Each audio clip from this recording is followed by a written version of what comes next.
사피엔스라는 책으로 우리에게 잘 알려진 그 교수님이 한 분 계시죠. 유발 하라리라는 교수가 있는데, 그 유발 하라리가 이 초예측 부의 미래라는 책에 보면 이런 말을 했어요. 자본주의를, 지금 우리가 살아가는 이 시대, 이 자본주의 시대에서 자본주의를 종교로 볼 수 있다라는 이야기를 했습니다. 그 이유는 사람들이 이 자본주의의 가치를 숭배하고 따르기 때문입니다. 특히 경제활동을 하는 사람들은 돈 그 자체를 이렇게 목표로 하는, 또 추구하는 그런 모습을 보여주기 때문에 이 자본주의는 종교가 된다, 이런 재밌는 주장을 했더라고요. 특히 오늘날 이제 전 세계 국가 지도자들을 한번 보면 어떻습니까? 사실상 어떤 이념이나 종교나 그런 게 더 이상 중요하지 않은 것 같아요. 이 책이 쓰여질 당시에 이제 세계 그 지도자들을 보면은 얼마 전에 사망한 이란의 호메이니나 이스라엘의 네타냐후, 중국의 시진핑, 그리고 미국의 도널드 전 트럼프 대통령, 이 사람들 모두가 보면은 종교도 다르고 사상도 다르고 다 그런데 모든 지도자들이 공통점이 있다는 거예요. 뭐냐면 경제 성장을 신앙한다, 이렇게 적어놨어요. 근데 정말 맞는 말 같지 않아요? 많은 사람들이 다 다른 거, 사상도 다르고 종교도 다르고 다 다른 것 같은데 결국 지금 현대인들이 다 뭘 이렇게 쫓고 사냐라고 보면은 이 경제 성장, 어떤 부유한 삶, 이런 것들을 쫓고 있더라는 거죠. 그러면서 그 책에 보면 그 유발 하라리가 이렇게 말하고 있어요. 자본주의는 더 많이 갖는 것이 정의와 자유, 행복을 증진시키고 골치 아픈 딜레마를 해결해 줄 거라고 말합니다. 즉 경제 성장이야말로 거의 모든 문제에 적용 가능한 만능 열쇠, 만병통치약인 셈이죠. 그러니까 이 자본주의 안에서 돈이 갖는 그 역할이 이런 거라는 거예요. 오래전에 제가 이 책을 읽으면서 한 가지 들었던 생각이 있습니다. 그게 뭐냐면, 여러분 오늘날 시대를 뭐라고 부르냐면 탈종교화 시대, 이렇게 부릅니다. 탈종교화 시대. 사람들이 종교를 떠난다, 신앙 갖는 것을 거부하는 시대다, 이렇게 이야기를 하는데, 실상은 사람들은 여전히 무엇인가를 추구하고 있고 그 바라는 것을 믿고 있다는 사실을 좀 깨달았어요. 여러분 정말 그렇지 않습니까? 이 자본주의 시대를 사는 많은 사람들은 경제 성장을 신앙하면서 그것이 모든 문제를 해결해 줄 거라고, 그게 모든 것의 답이 된다고 믿으면서 살아가고 있어요. 돈을 신앙하는 거죠. 또 어떤 사람들은 그 경제 성장 대신에 가족이 그 자리를 대신하고 있고, 또 누군가는 자녀가, 행복한 삶이 또는 건강이 그 자리를 대신하면서 많은 사람들이 그것들을 추구하며 그것들을 신앙하며 살아갑니다. 어떻게 보면 탈종교화 시대가 아니라 그냥 여러 가지 종교가 생겨나고 있는 시대인 것 같아요. 절대적인 것이 없는 이 자신들이 옳다고 여기는 것들을 다 믿으며 그렇게 현대인들은 살아갑니다. 이게 사실은 이 포스트 모더니즘 시대의 어떤 특징이라고도 할 수 있는 것이죠. 그런데 큰 문제가 한 가지 있습니다. 뭐냐면 교회를 다니고 있는 우리 그리스도인들까지도 그런 문화에 휩쓸리고 있다는 거예요. 그래서 교회에 다니고 있으면서도 그 세상 사람들이 쫓는 그런 것들을 똑같이 쫓으며 크게 다르지 않게 살아가고 있는 일들이 오늘날 일어나고 있다는 겁니다. 지난주에 제가 그 평신도를 깨운다라는 책을 읽다 보니까 그곳에 이제 사랑의 교회를 세우신 고 옥하는 목사님이 쓰신 책이에요. 근데 거기 보니까 오래전에 이제 2000년대 초반에 목사님이 그런 분석을 해 놓으셨어요. 뭐냐면 한국교회가 1990년대 이렇게 엄청나게 부흥하지 않았습니까? 60년대, 70년대, 80년대, 90년대까지 엄청나게 부흥했대요. 근데 저는 2024년에 지금 목회를 하고 있으니까 굉장히 억울합니다. 네.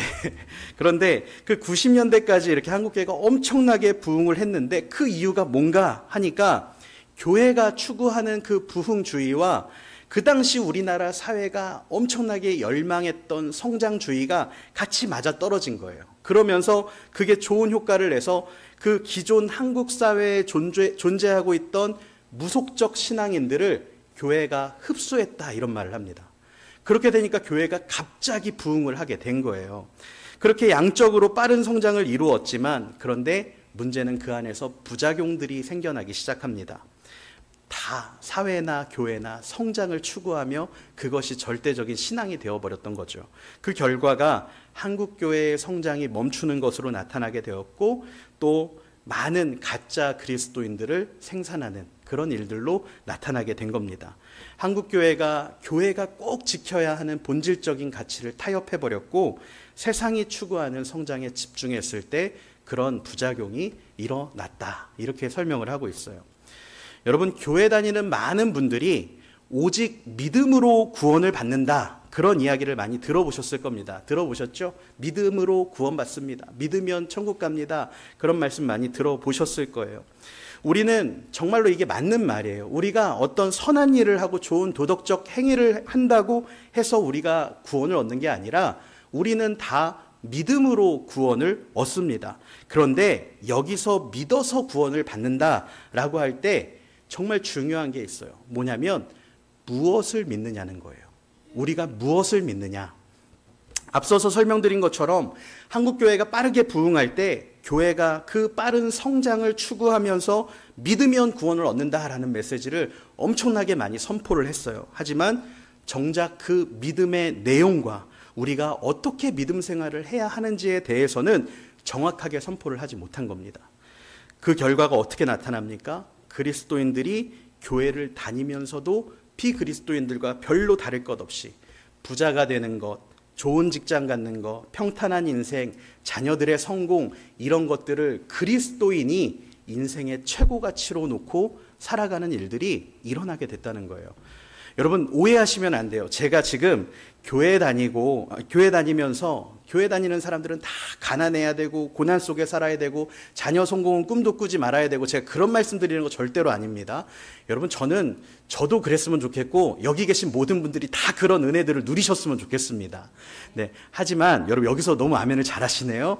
하지만 여러분, 주객이 전도되는 것이 있어서는 안 된다는 거예요.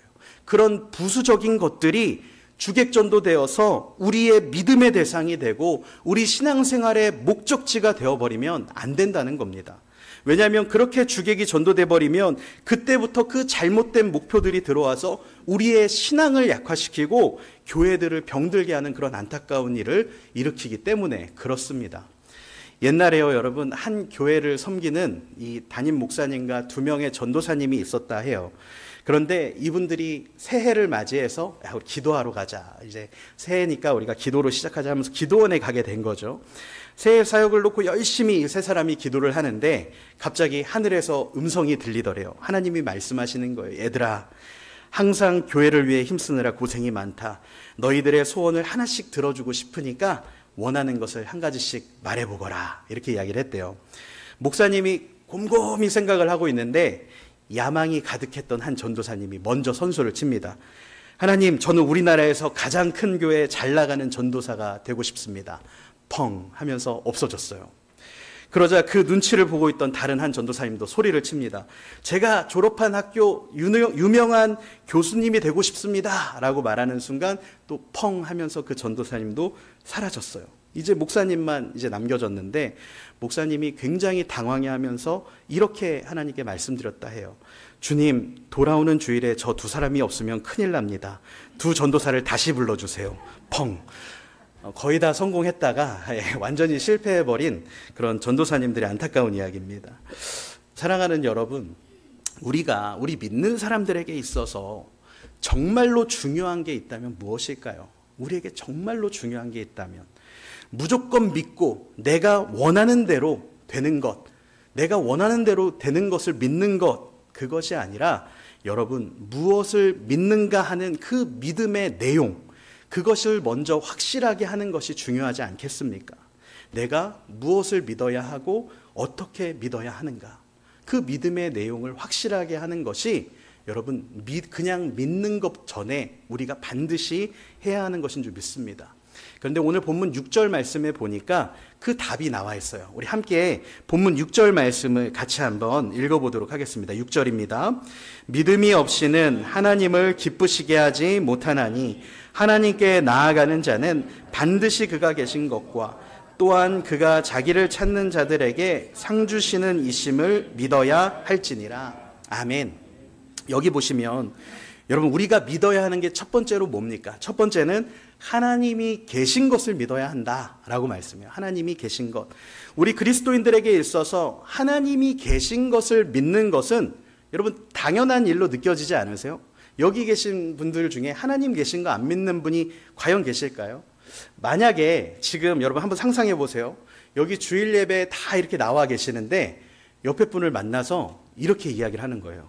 집사님, 권사님, 하나님 계신 거 꼭 믿으셔야 돼요. 정말로 하나님 계신 거 꼭 믿으셔야 돼요. 이렇게 말하면 기분 어떠실 것 같으세요? 누군가 나한테 그렇게 말하면 여러분 기분이 어떠실 것? 한번 해볼까요? 한번 옆에 분 보시면서 하나님 꼭 믿으셔야 돼요. 한번 해보세요. 지금은 웃으면서 할 수 있지만 여러분 사실 이게 어떻게 보면 기분이 조금 나빠지는 말 아닙니까? 내가 이렇게 멀쩡하게 교회에 나와 앉아있고 내가 이렇게 신앙생활 잘하고 있는데 왜 나한테 하나님을 잘 믿으라는 거야? 왜 나한테 하나님 계신 것을 믿으라는 거야? 라는 생각이 들지요. 그런데요, 여러분 여기서 말하는 하나님이 계신 것을 믿어야 합니다 라는 그 말씀의 의미는 그냥 단순하게 하나님 믿는 것보다 조금 더 깊은 의미의 그런 말씀이 되는 겁니다. 이런 짧은 이야기가 있어요. 어떤 사람이 변호사를 찾아가서 이렇게 말을 했답니다. 나는 당신이 유능한 변호사인 것을 믿습니다. 하지만 제 문제를 당신에게 맡길 수는 없습니다. 왜냐하면 나는 당신을 믿을 수 없기 때문입니다. 여러분 이게 무슨 말이죠? 이게 무슨 정말 말도 안 되는 말 같지만 여러분 이 이야기가 의미하는 바가 있어요. 뭐냐면 머리로는 하나님이 계시다는 것을 믿어요. 머리로는 하나님 계시다는 거 인정해요. 하지만 정작 하나님께 아무것도 맡기지 않고 맡길 수 없는 그런 인생. 여러분 그런 인생이 이런 말도 안 되는 인생이라는 거예요. 하나님이 계신 것은 알지만 지금 내 문제는 하나님이 아니라 돈이 있어야 풀리는 문제라고 생각을 하죠. 하나님이 계신 것을 믿지만 지금 내 자녀의 삶에 필요한 것은 하나님이 아니라 좋은 대학교라고 생각을 해요. 여러분 만약에 이런 식의 신앙을 하고 있다면 우리는 정말 하나님이 내 삶에 함께하고 계신 것을 믿는 게 맞는 것일까요? 한번 이런 질문을 던져볼 수 있을 것 같아요. 진짜 내가 하나님 나와 함께하고 계심을 믿으며 살아가고 있는가? 정작 중요한 순간에 하나님이 아니라 돈이 하나님이 되고 대학교가 하나님이 되고 어떤 힘 있는 사람이 하나님이 된다면 여러분 우리는 진짜 하나님이 계신 것을 믿는 사람들이 맞습니까? 많은 그리스도인들이 삶의 문제를 만나고 어려움을 당할 때 나와 함께하고 계시는 하나님을 잊어버립니다. 문제를 해결하려고 부단히 혼자서 애를 쓰고 그러다가 더 그 문제에 붙잡혀서 결국 그 문제에 함몰돼 버리는 일들이 일어나는 거예요. 하나님을 보지 못하고. 제가 지난주에 새벽 예배 본문 중에 보니까 누가복음 24장이 있었어요. 근데 거기 보면은 엠마오로 가는 두 제자 이야기가 나옵니다. 근데 이 엠마오로 가는 두 제자 이야기의 배경이 뭐냐면 바로 직전에 예수님께서 십자가에 못 박혀 죽으신 거예요. 근데 이 사람들은 누구냐면 예수님을 따라서 예루살렘까지 온, 그러니까 예수님의 제자들이었어요. 그들에게 예수님의 그 죽음이 얼마나 크게 왔겠습니까? 이 사람들이 얼마나 낙심하고 절망했는지 그렇게 슬픈 기색을 띠며 돌아가고 있었다라고 말씀합니다. 그런데요, 그 이야기에 보면 부활하신 예수님께서 그 엠마오로 가던 두 제자들에게 나타나시는 거예요. 그리고 같이 걸으면서 심지어 대화를 나눠요. 그런데 성경에 보면 참 웃지 못할 일이 일어납니다. 뭐냐면 그 제자들이 바로 옆에서 그들과 대화하고 있는 예수님을 알아보지 못했다는 거죠. 누가복음 24장 15절과 16절에 보면 이렇게 말씀합니다. 그들이 서로 이야기하며 문의할 때에 예수께서 가까이 이르러 그들과 동행하시나 그들의 눈이 가리워져서 그인 줄 알지 못하거늘. 여기서 여러분 예수님을 왜 이 제자들이 알아보지 못했다라고 이야기합니까? 그들의 눈이 가려져서 보지 못했다. 눈이 가려져서 못 봤다라고 이야기하죠. 이 눈이 가려지다라는 말씀의 원어를 보면 에크라툰토라는 헬라어가 쓰여 있어요. 근데 이 에크라툰토의 그 본래의 뜻은 뭐냐면 무언가에 꽉 붙잡히다라는 뜻입니다. 무언가에 꽉 붙잡히다. 그러니까 지금 이 제자들은요, 예수님이 죽었다라는 그 큰 문제에 완전히 붙잡혀서 지금 눈이 가려져 버리는 겁니다. 이 예수님이 죽으셨다는, 내가 그렇게 평생을 따라다녔던, 내 인생을 걸었던 그 주님이 죽었다라는 그 큰 문제가 내 앞에 딱 다가왔을 때 그 문제에 붙잡혀서 더 이상 눈이 가려지고 내 앞에 계신 하나님을 보지 못하게 되는 그런 일이 발생했다는 거예요. 그 결과가 부활하셔서 그들 앞에 나타난 자신들의 선생님, 그 예수님을 인식하지 못하는 결과로 이어지고 있는 겁니다. 여러분, 우리가 문제에 빠지면 그 순간 하나님이 내 삶에 계시다라는 사실을 잊어버리게 되는 거예요. 여러분, 사단의 전략이 되게 다양한 것 같지만 굉장히 단순합니다. 결국은 우리를 한 가지 문제로 잡아두는 거예요. 한 가지 문제로 꽉 잡아두는 거예요. 그래서 경제적인 어려움, 자녀의 문제, 배우자와의 갈등, 또 일터에서 생기는 그 문제들, 여러 다양한 문제들로 우리의 마음과 생각을 그 문제에 꽉 붙잡아둬요. 내 건강이 좀 안 좋은 것 같은데 하면서 그 염려 속에 우리를 꽉 붙잡아둬요. 그러다 보면은 우리가 하나님이 계신 것을 머리로는 알지만 그 문제에 하나님을 초청할 생각을, 그러니까 하나님께 그 문제를 맡겨볼 생각을 하지 못하게 된다는 거예요. 제가 한 번 더 그 오카노 목사님이 쓰신 책을 인용하려고 하는데, 고통에는 뜻이 있다라는 책이 있어요. 거기 보니까 우리가 인생의 고난을 만났을 때 주의해야 하는 것을 이렇게 좀 적고 있습니다. 우리가 믿음으로 시련을 잘 이기고 나면 하나님께서 엘림의 오아시스를 발견하게 하십니다. 우리가 두려워해야 할 것은 고난이 아니라 고난이나 어려운 문제가 아니라 고난 중에 함께 하시며 우리보다 훨씬 지혜로우신 하나님을 잊어버리는 영적 무지입니다. 이렇게 설명을 해요. 무슨 말입니까? 우리가 고난 가운데 두려워해야 하는 것은 그 고난이나 두려운 문제가 아니라 그 고난을 충분히 해결하시고도 남을 수 있는 그 문제보다 훨씬 더 그 크신 하나님을 잊어버리는 그 일을 우리가 두려워해야 된다는 거예요. 이 고난이나 두려움이 아니라 그 문제를 이기실 수 있는 하나님을 잊어버리게 되는 것, 여러분, 그것을 경계해야 된다는 말씀입니다. 하나님이 계신 것을 믿는다는 것은 단순히 우리가 이성적으로 믿습니다, 하나님 계신 거 믿어요 하는 정도가 아닙니다. 하나님이 나와 함께 계심을 믿기 때문에 그 하나님을 의지하고 그 하나님께 맡기는 삶이 여러분 진정한 믿음의 삶인 줄 믿습니다. 저는 저와 여러분들이 이런 믿음의 삶을 살아가기를 소망합니다. 두 번째로요, 오늘 6절 말씀에 보시면 이렇게 말씀하죠. 하나님을 찾는 자에게 하나님이 상 주시는 이심을 믿어야 한다라고 말씀합니다. 하나님을 찾는 자에게 하나님이 상을 주신다. 여러분, 하나님을 찾는 자는 어떤 사람일까요? 하나님을 찾는 사람. 오늘 본문 1절과 2절 말씀을 세 번역으로 제가 한번 좀 읽어드려 볼게요.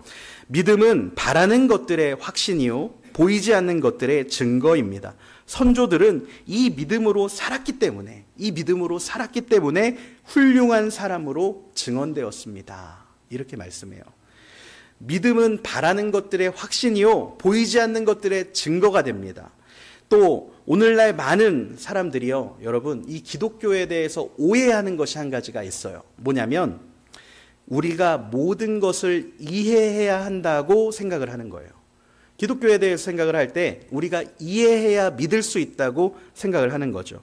하나님에 대해서도 이해해야만 믿을 수 있고 하나님의 뜻에 대해서도 이해해야만 순종할 수 있다고 생각을 합니다. 하지만 여러분, 그것은 인간의 교만이 될 수 있다는 거예요. 왜냐하면 인간의 머리로 이해할 수 있다면 그것은 더 이상 하나님 수준의 일이 아니에요. 또 인간이 이해할 수 있다면 그것은 더 이상 하나님 수준의 뜻과 계획이라고 할 수가 없게 되는 거예요. 그렇기 때문에 인간들이 갖고 있는 이 이성과 경험, 그리고 이 합리성을 통해서는 여러분, 눈에 보이고 있는 이 물리적인 세계 정도는 이해할 수 있을지 모르지만 하나님의 차원을 이해할 수는 없다는 말씀입니다. 여러분, 이 물리적인 차원을 만들어내시고 우리에게 그러한 이성과 합리성을 주신 분이 누구입니까? 바로 하나님입니다. 그런데 우리가 그것들을 가지고 하나님을 이해할 수 있다고 착각하는 것, 여러분, 이것이 인간의 교만이지 않겠습니까? 그렇다면 우리는 어떻게 하나님을 알 수 있을까요? 어떻게 우리가 하나님을 인식할 수 있을까요? 여기에 대한 답이 바로 오늘 1절 말씀에 있는 거예요. 여러분 우리 1절 말씀 같이 한번 좀 읽어봤으면 좋겠는데 1절 말씀 같이 읽겠습니다. 믿음은 바라는 것들의 실상이요 보이지 않는 것들의 증거다. 아멘. 예, 1절 말씀만. 할렐루야. 여러분 바로 이거예요. 이 부분에서 인간이 하나님을 알 수 있는 길이 없지만 거기에 대해서 말하는 거예요. 믿음이 바라는 것들의 증거고 믿음이 보이지 않는 것들의 증거가 됩니다. 할렐루야. 여러분 바로 믿음이 보이지 않는 하나님, 인식할 수 없는 하나님을 아는 유일한 방법이라고 성경이 말씀합니다. 저는 지금까지 신앙생활을 하면서 단 한 번도요, 저는 진짜 하나님 믿기 전에 다 이해가 돼가지고 하나님을 믿게 됐어요 라고 말씀하시는 분을 한 번도 만나본 적이 없어요. 내가 하나님을 믿게 됐는데 저는 다 이해가 돼서 믿은 거예요. 이성적으로, 논리적으로 하나님 믿는 게 다 이해가 되고 납득이 돼서 그래서 하나님을 믿었어요 하는 분을 만나본 적이 없어요. 혹시 이 자리에 그런 분이 계십니까? 그럼 끝나고 저한테 조용히 좀 말씀해 주세요. 다음 주에 여기서 설교를 좀 부탁을 드리려고 그래요. 저도 듣고 싶거든요. 그 방법을 알고 싶어요. 근데 여러분 논리적으로 설명할 수는 없지만 모든 하나님을 믿고 있는 사람들은 적어도 다 그렇게 고백하지 않습니까? 믿고 나니까 이해가 됐어요. 여러분 동의하시죠? 믿고 나니까 이해가 되는 거예요. 혹시 이렇게 정말 우리 가운데 이 반대의 순서를 경험하시는 분은 아마 안 계실 겁니다. 여러분 하나님을 아는 유일한 방법, 그리스도인들에게 하나님을 아는 유일한 방법이 있다면 그것은 우리가 먼저 믿는 거예요. 오늘 본문 2절 말씀을 보니까 새 번역으로 이렇게 말씀하고 있어요. 선조들은 이 믿음으로 살았기 때문에, 그 믿음으로 살았기 때문에 훌륭한 사람으로 증언되었습니다. 이 훌륭한 사람으로 증언되었다라는 그 말은요, 다른 번역에 보면 인정받았습니다 이렇게 이야기해요. 그러니까 믿음으로 살았기 때문에 하나님께 훌륭한 사람으로 인정을 받았다라고 하는데, 여러분 그 사람들이 누구입니까? 오늘 우리가 읽었던 본문 말씀을 보시면 4절에 보면 아벨이 나오죠. 5절에 보면 또 누가 나옵니까? 에녹이 나오고요. 7절에 보면 노아가 나옵니다. 이렇게 세 사람이에요. 아벨, 에녹, 노아. 그 뒤에는 좀 더 다른 사람들이 나오지만 어쨌든 오늘 7절까지 보면은 이 세 사람이 나오는데, 여러분 아벨이 어떤 사람입니까? 아벨이 이 땅에서 어떤 삶을 살았을까요? 그는 태어나면서부터 형의 견제를 받으면서 결국에는 형의 손에 목숨을 잃은 사람이에요. 그러면은 에녹은 어떤 사람입니까? 에녹은 하나님과 계속 동행했음에도 불구하고 그 당시 사람들이 다 900살이 넘는 장수를 할 때 혼자서 365세밖에 살지 못하고 하나님께 들림받아서 천국 간 사람이에요. 여러분 노아는 어떤 사람일까요? 여러분 그 성경에는 노아가 순종했다 이렇게 짧게 나오지만 그 어린이 동화 성경을 보면 항상 이 노아의 이야기를 이렇게 풀어놔요. 어떻게 놓냐면 이 노아가 방주를 막 만들고 있으면 사람들이 와가지고 저 뭐 하는 짓이냐고 조롱하고 손가락질하면서 노아 이상해졌다고 이야기하는 그런 장면들을 하나씩 그려놔요.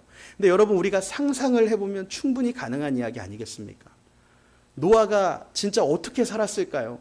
하나님이 방주를 지으라고 갑자기 뜬금없이 말씀하셨을 때 그것에 순종하며 그것을 만들기 시작하는데, 여러분 그런 노아의 삶이 어떻겠어요? 아마 너무나도 괴롭지 않았겠습니까? 내가 순종은 해야겠는데 사람들이 그런 나를 보면서 다 조롱하고 다 욕하고 있는 거예요. 여러분 아마 이 세 사람도 이해하지 못할 그 상황 속에서 하나님 왜 내 삶에 이런 일을 허락하십니까? 하나님 왜 나에게 이런 어려움을 허락하십니까? 아마 수도 없이 하나님께 질문하며 살아가지 않았겠습니까? 그렇게 이해할 수 없는 상황 속에서 그들은 하나님을 찾고 하나님을 찾으면서 질문하고 또 질문하며 살아갔던 거예요. 그 이해할 수 없는 길을 그렇게 계속해서 하나님을 찾으며 질문하며 걸어갔을 때 성경은, 하나님은 그들의 삶에 대해서 그들이 믿음의 삶을 살았다라고 인정하고 있다는 겁니다. 사랑하는 여러분, 믿음은요, 이해할 수 없는 상황 속에서 하나님을 찾고 찾으면서 질문하고 또 질문하면서 자라나게 되는 겁니다. 믿음은 그런 것들을 통해서 단단해지는 거예요. 시험이 오고 어려운 일이 찾아와도 넘어지고 실패했어도 그 실패의 자리에서 하나님을 초청하고 도움을 구하며 다시 일어나는 것, 여러분 그것이 바로 믿음입니다. 절망하고 낙심해서 하나님 계시지 않다고 부정하는 것이 아니라 하나님께 그 이해할 수 없는 상황을 맡기고 의지하면서 계속 나아가는 것, 계속 그 한 걸음을 내딛는 것, 여러분 그것이 바로 믿음이에요. 예전에 한 목사님이 믿음이 능력입니다 라는 설교를 하시는 걸 들은 적이 있어요. 믿음이 능력입니다. 우리가 고난을 당하고 괴로운 시간을 지나게 되더라도 눈을 들어 산을 보아라. 너의 도움이 어디서 올까? 나의 도움은 천지를 지으신 여호와께로다 하는 이 말씀에 아멘 할 수 있으면 그 순간 우리는 힘을 얻습니다. 아무리 궁핍한 상황에 처하고 어려움을 당한다 할지라도 여호와는 나의 목자시니 내게 부족함이 없으리로다 하는 말씀에 아멘 할 수 있다면 우리는 또 그 순간을 이겨낼 수 있는 힘을 얻지 않습니까? 비참한 상황 속에 놓이고 막막함 가운데 우리가 걸어가게 된다 할지라도 태산을 넘어 험곡에 가도 빛 가운데로 걸어가면 주께서 항상 지키시기로 약속한 말씀 변치 않네. 캄캄한 밤에 다닐지라도 주께서 나의 길이 되시고 나에게 밝은 길이 되시니 길 잃어버릴 염려 없네. 믿음으로 이 찬양의 고백을 할 수 있다면, 이 고백에 아멘 할 수 있다면 여러분 그 순간 우리는 우리의 모든 걱정 근심을 털어내고 다시 일어날 수 있지 않겠습니까? 여러분 그래서 믿음이 능력이 되는 것입니다. 우리가 계속해서 실패하는 그 자리에 하나님의 도우심을 구하며 다시 일어나는 것, 여러분 그것이 바로 믿음이 우리에게 주는 힘입니다. 여러분 이 믿음이야말로 우리 그리스도인들의 진짜 능력인 줄 믿습니다. 이번 한 주간을 살아가실 때 우리가 그리스도인으로서 온전한 사람이 되기 위하여 이 믿음을 견고하게 하시는 그런 저와 여러분들 되시기를 소망합니다. 오늘 주님께서 우리에게 이렇게 말씀하세요. 믿음이 없이는 하나님을 기쁘시게 하지 못하나니 하나님께 나아가는 자는 반드시 그가 계신 것과 또한 그가 자기를 찾고 찾는 자들에게 상 주시는 이심을 믿어야 할지니라. 아멘.